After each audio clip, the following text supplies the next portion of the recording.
Morning guys, I'm Keith and this is Panther Creek Bushcraft. Today I'd like to talk to you about small game processing.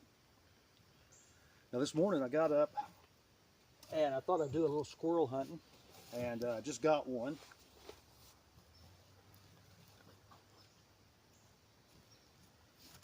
And I just got him on a string, and I've got it looped through my belt loop here. So what we'll do is we'll get him skinned and cleaned, and we'll cook him up for breakfast. Stick around. Okay, I've got him over here on a log, and this is where I'm going to skin him. There's a quick way to skin a squirrel where you make a cut back here and you just peel this half off and peel this half off. That's the quickest, easiest way to do it. But I have plans for this hide, so I'm going to skin him in a way that I can save the hide for a later project. So the first thing I want to do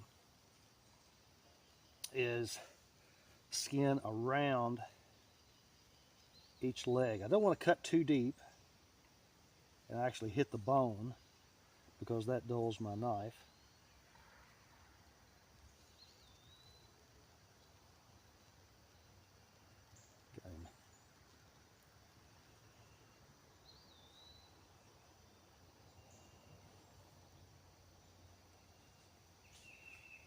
Okay, that's one.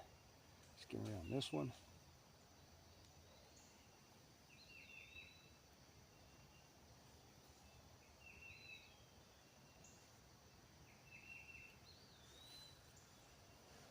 Do all four legs.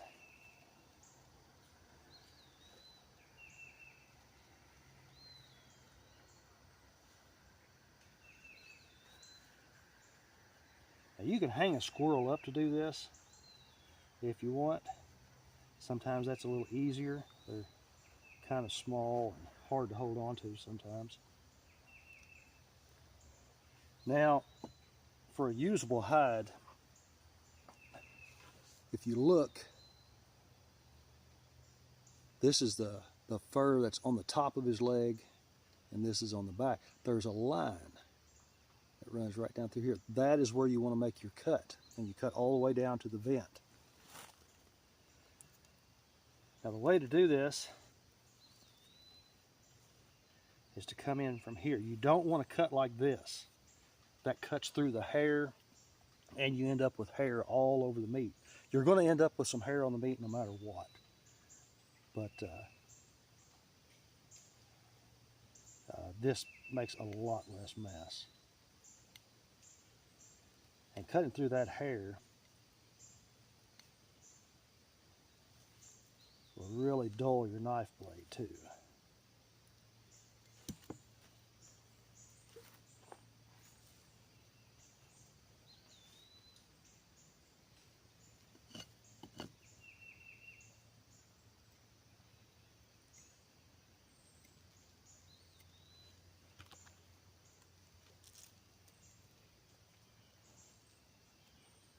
A larger log with a flat surface on it would be ideal for this, but this is what we've got.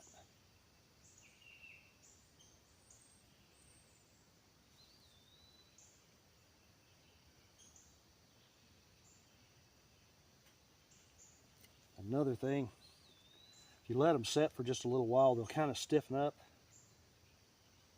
and they'll be a little easier. They won't be so limber.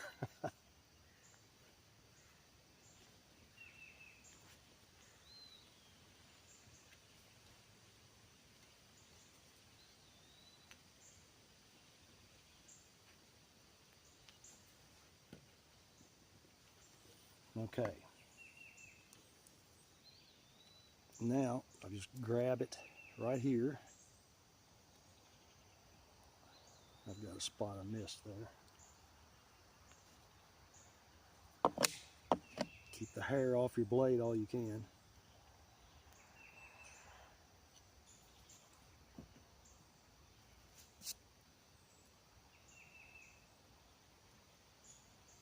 We'll just pull this down.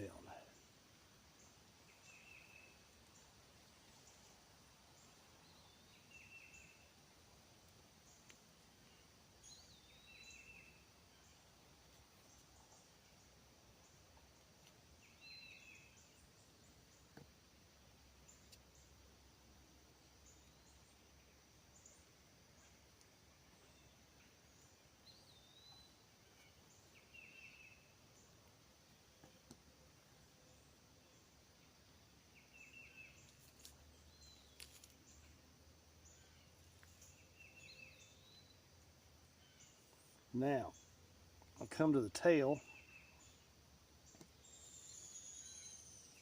and what I'll do is cut around that vent.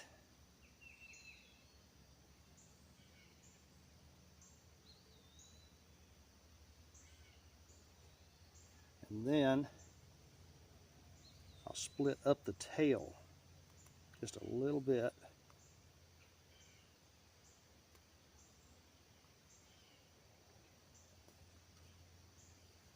I think that might be enough.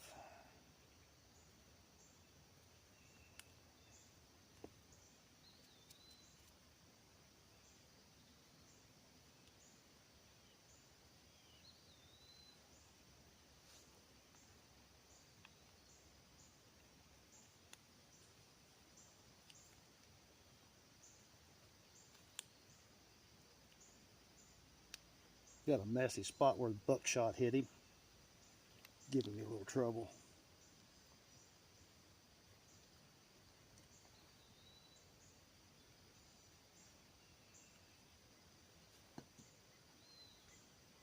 And again, this usually just takes seconds when you do it the other way.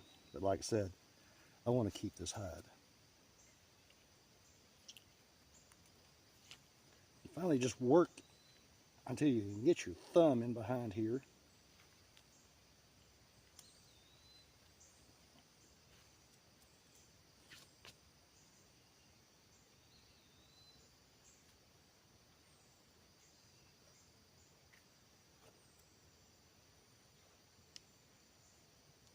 There. Now, I'll pull this, and I'm just going to pull his tail through. I think I might have to cut just a little bit more. Carefully.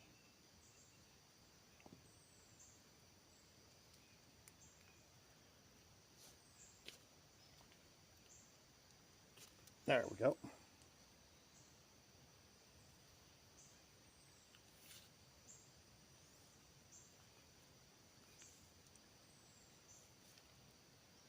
Now, I'll just pull the hide right off.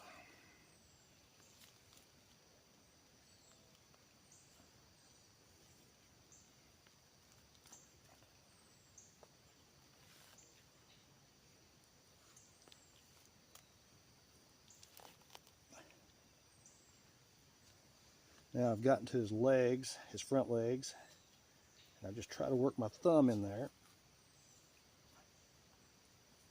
Pull that off. Same on this side. Now, if you were skinning something important, you would also skin around the head. I'm not worried about the head. I don't want the head saved on my hide, so I'm just going to cut the head off right here. And I just do that by cutting around the neck.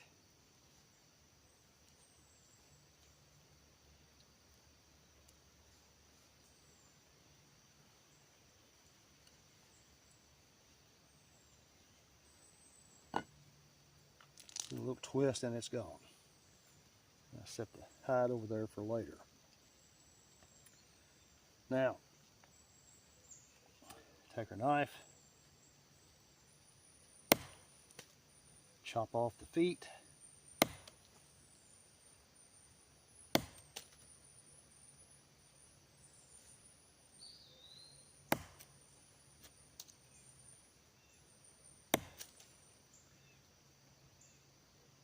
And now he's ready to be cleaned. I don't know, I'm kind of debating on whether I want to show this part, but I'm going to go ahead and do it. Some hair off my blade. Now, I'm going to start right here, just below the rib cage with a small cut.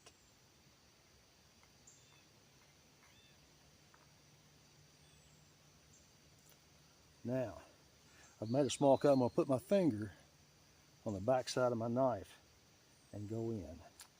And that will help me keep from cutting the guts. I don't want to bust anything inside. He's been shot and some of it's busted anyway, but I don't want to bust any more than I can help.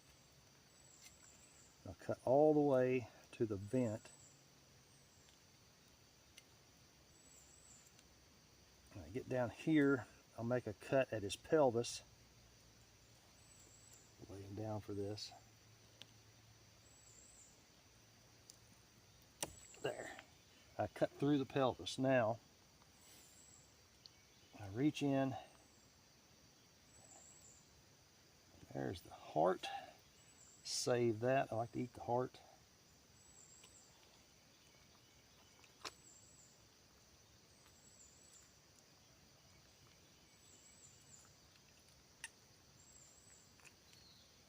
The liver.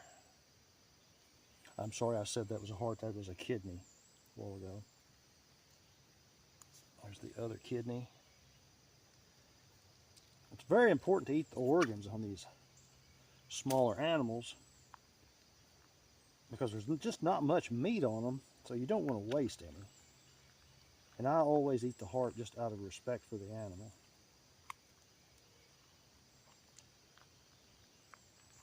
The lungs out, esophagus.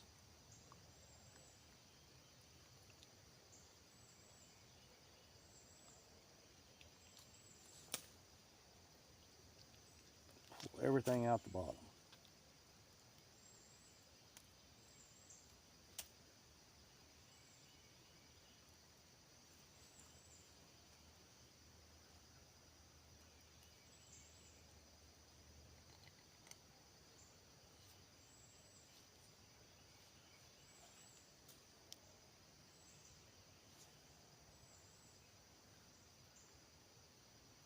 And there we go. We have a clean squirrel.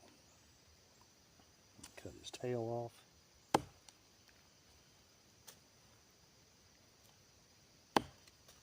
There. Now, I'll set him aside. Clean spot here. And we'll get us a fire going. I'll be right back.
Now we're going to let our fire build up to coals.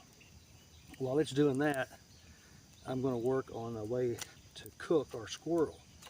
What I've got here is a green limb. Now this is a sassafras. I like to use sassafras or hickory whenever I do this.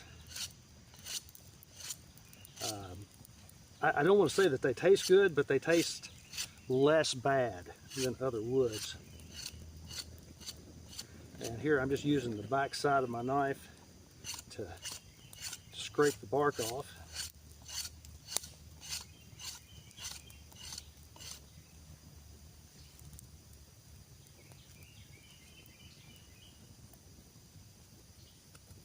Take care of that knot.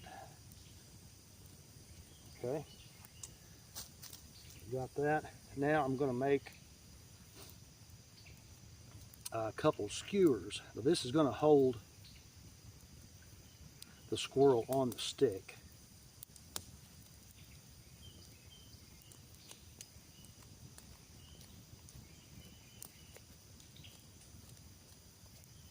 I'll cut those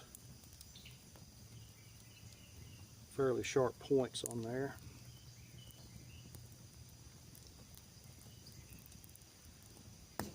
And then we'll cut it in half.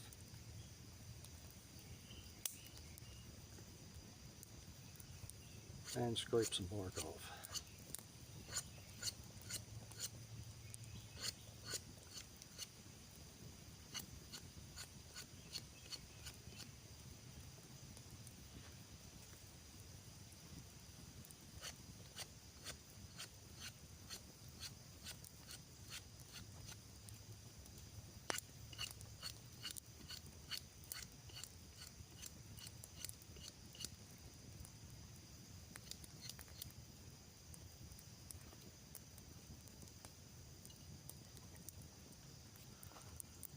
Now I think while we're waiting on this, I'll go ahead and make a tripod. I think I want to make a cup of coffee. So we'll put together a tripod real quick. Now to make a tripod, I've just got these 3 short sticks. I'm going to lash them together. Now in my belt pouch, I carry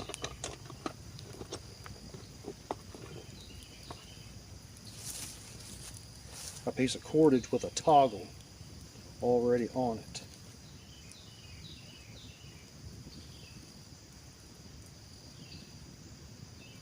And what I do, I use this for a lot of things, but one of the things I can use it for is to make a tripod. So what I do,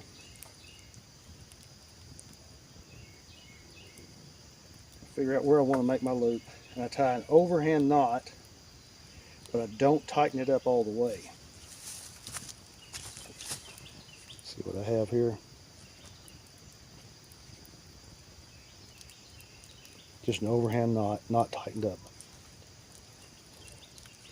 I wrap it around my sticks, and I poke this knotted end through, and then tighten it up. Now that is actually the beginnings of a Canadian jam knot, but that's not what we're going to do with it. Now, I take the middle stick and I spin it around.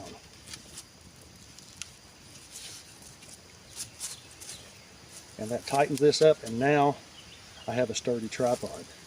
And this extra cordage, I'll just wrap around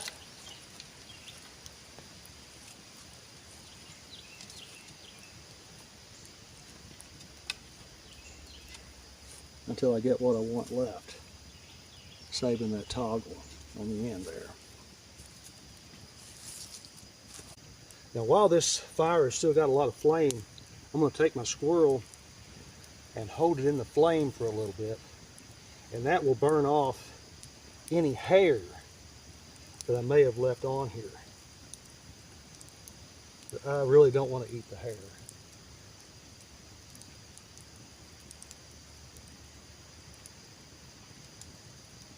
Yeah, that's got it in pretty good shape.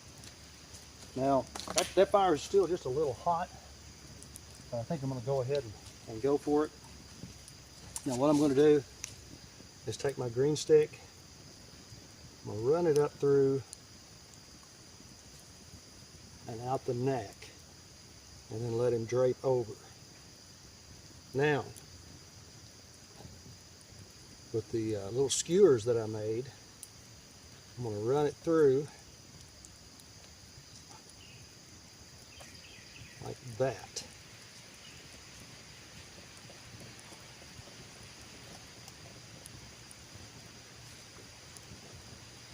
And then one back here as well. And that will help keep the squirrel on our stick.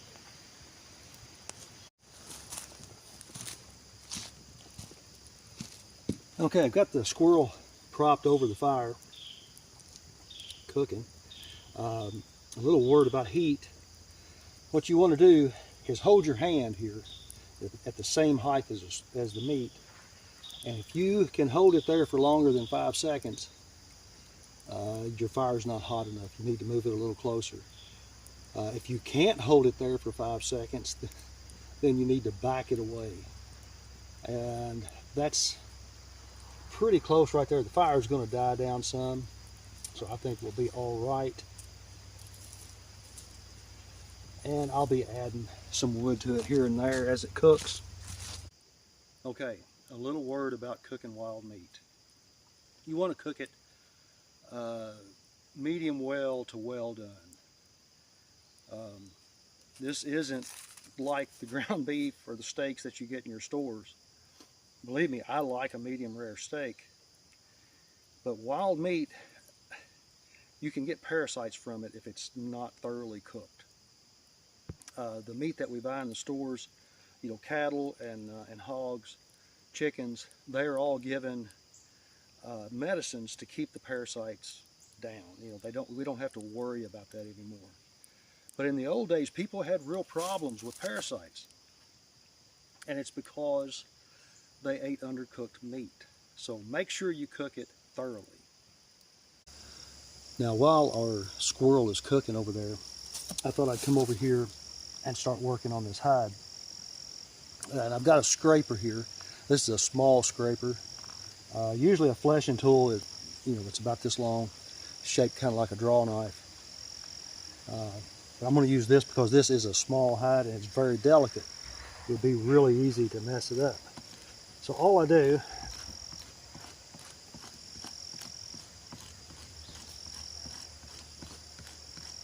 is keep working it until I get the fat and the membrane off.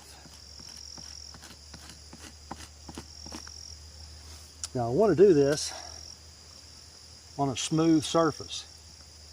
This log is about the smoothest surface I could find out here.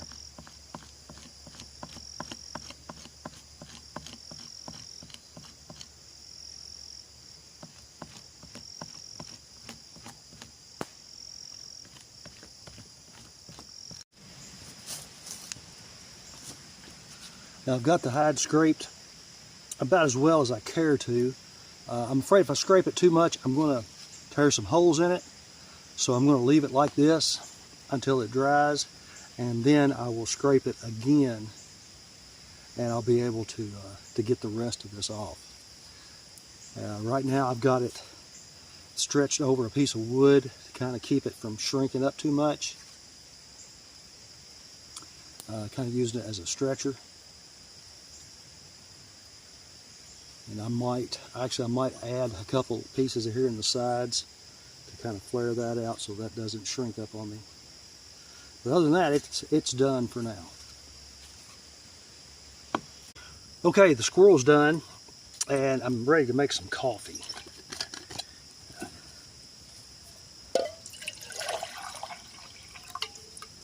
And I wanted to show you this little gadget I've got here. This is a fish mouth spreader. Okay?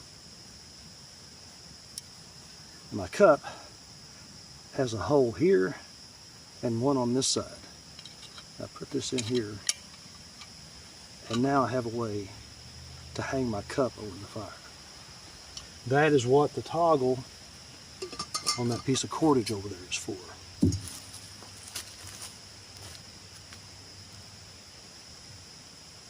I'll move my tripod over here.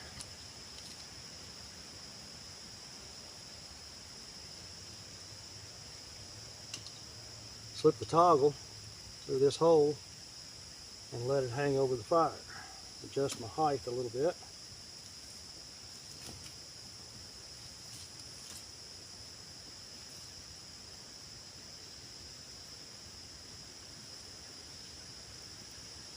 There we go.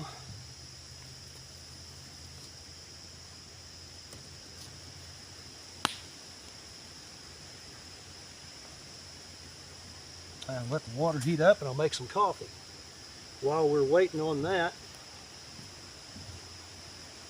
I'll bring this over here. I went ahead and cooked that heart. It's done.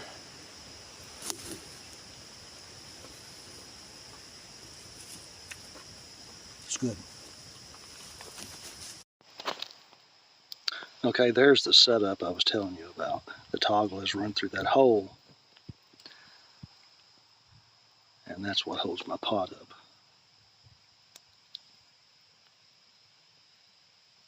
Now we've got the squirrel. Pull the piece off.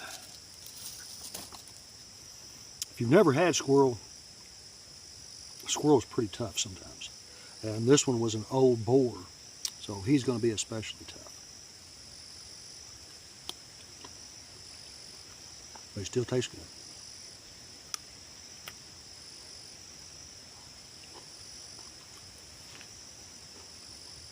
Alright guys, well, I guess that's all I have to say for today. Hope you enjoyed the video. See you next time.